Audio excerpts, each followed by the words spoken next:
Order in the what's your court. reaction to the Apple Music top 100 albums of all time? I think it's inconsistent with their own guidelines.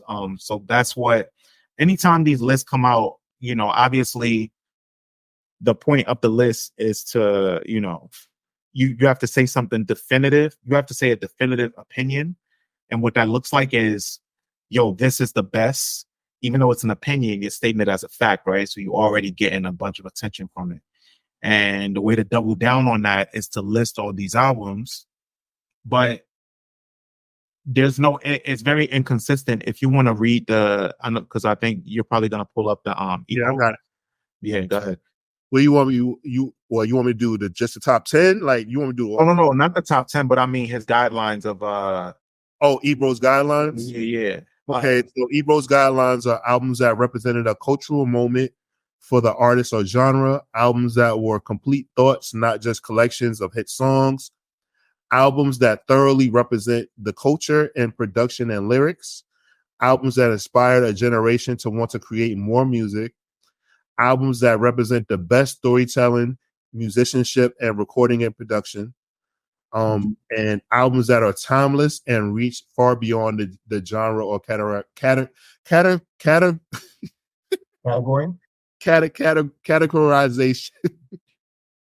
That's a word. It's just beating my ass. But yeah, for me, I'm not mad at the 100 albums picked. I'm mad at the placement. Yeah, the placement for some of these albums, I'm just kind of like confused because I'm like, all right, this isn't consistent with what you're saying.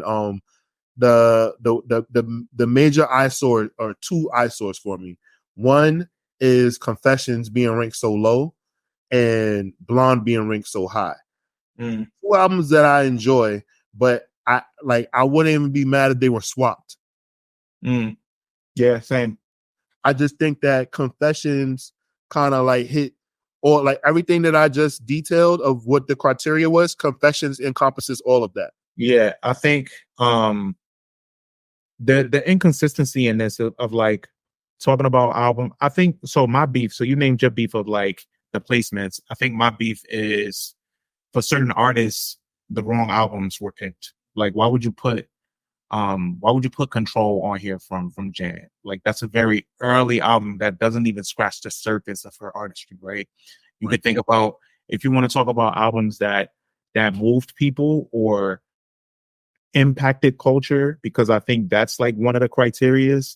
You gotta put Velvet Rope. That's like one of like her best, finest works. Like, it's an all-inclusive album. And it pushed boundaries. Like that was in 97. She leaned into herself more. She gained confidence as an artist. I think putting an album like Control is a slap in the face to like her discography, in my opinion. I think having Stevie Wonder on there, you have him twice, but you have him for like I think who's ahead of Stevie? I think they have like, is Blonde ahead of Stevie? I want to say. Songs in the Key of Life. Blonde is number 5. Songs in the Key of Life is number 6. Number 6. That's ridiculous, bro. Stevie, the greatest artist ever. And then you got SOS instead of Control. Like, how does that make sense? From SZA. Yeah, like from putting SOS in front of Control when Control has literally influenced a different generation of artists. That came out in 2017 and just left the charts last year. Yeah, I mean, I'll say this. I love Missy Elliott, but Super Duper Fly being ahead of Good Richard Die Trying, Doggy Style, Flower, Seat at the Table, Confessions, like Hotel California by the Eagles, like Hotel, like I can't, that kind of like upsets me. Rage Against the Machine. I don't think, one album that I don't think should have made the list at all, period, was Astroworld. I like Astroworld, but I don't think it's one of the greatest albums of all time. Yeah, Astroworld is a good album, but yeah, no. Right. If it wasn't on a list, put it like this: if it wasn't on a list, nobody would say, "Where is Astro World?" Yeah, nobody would Nobody would say yeah, that. nobody would also Whitney Houston and Mariah Carey not having projects listed kind of disappointed me. Well, what would be the album for Whitney that you would put? The Because I know Bodyguard. the album for know the album you said Bodyguard soundtrack. I know the album for Mariah that I would put. I think Emancipation of Mimi should be on there. Right. Absolutely. I definitely think that the Bodyguard soundtrack should be on the greatest albums of all time list. What's the album that she had with the Your Love Is My Love album? That probably should have been on there. I think it's called. I think the album is. I think the album is called Whitney. Let me see. No, I think it's My Love Is Your Love. My mom. Yes, yes, you're right, Reg. I was wrong. Yeah, yeah, you're right. Yeah, it's My Love. Yep, you're absolutely right. It's My Love Is Your Love. Yep. That was a phenomenal. Whitney is her second album. Yeah, that album was recorded around the same time as Miseducation. It has a lot of Miseducation vibes on that album. It does. I think, well, because she worked with Wyclef a lot. Yeah, she worked with Wyclef. She had she worked with Rodney Jerkins. Yeah, Wyclef, Rodney Jerkins, with Babyface and Babyface. Yeah, he definitely had a dream team. But yeah, bro, like, you know, I just don't understand that. Like, Celine Dion doesn't have a project listed on there. So it's just one of those things where I'm like, damn, like, you know, all of the I saw what Ebro said, like there were over 300 people, like, you know, all these, they had to narrow this down, and I'm like, yo, you would think that they will get it closer to right than to be, they will be closer to the side of right than the side of wrong, and it's like disappointing. Like, I'm like, all right, I get it, everything can't make it, shit. Some people like for me, like Tribes, the Low End Theory made it, right? Yeah, I think that it should have been Midnight Marauders. Yeah, I agree. Midnight Marauders. Shit, man. There's just so many. Biggie's Ready to Die made it, but I think Life After Death should have made it. The Death. There's a bunch of albums, man. I would have put Faith's debut on there for R&B.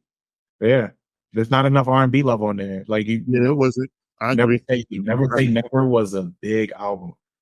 Shit, I'm on Wikipedia now, like just looking, right? So like they have like the percentage of different so let's see, there are 11 R&B albums on there, but it just doesn't feel like enough. Hip hop kind of dominated. So there's 21 hip hop rap albums. There are 18 rock albums, 16 pop, 14 alternative, 11 R&B and soul, 4 electronic, 3 hard rock, 3 jazz, 2 punk, 1 Latin album, one metal album. So I guess like other genres got overlooked, but I guess like the R&B albums that they like chose to go with, like just don't satisfy a lot of people. Yeah. Like, cause it's like, I'm like, okay, there's 11 R&B albums on here. Like, and I get it, like hip hop is like the dominant genre or something like that. But like, I don't know, man. I feel like Astro World could have came more for Emancipation of Mimi. Yeah, that's true. Yeah, man, it's quite a lot, but for the number one, it should have been Thriller.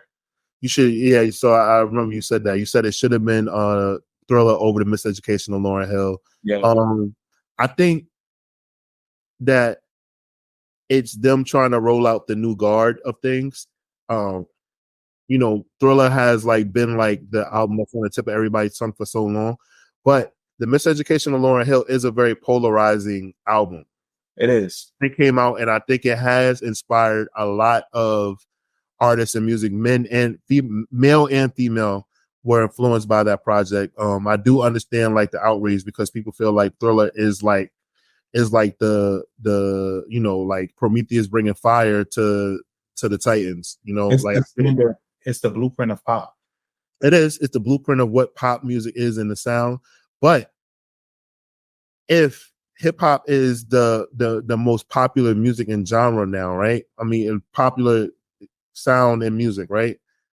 Lauryn Hill, you could say kind of like led the charge with that. So I think like what they're trying to tell us is they were trying to say that like hip hop is running shit right now, and Lauryn Hill's album of that cloth is that.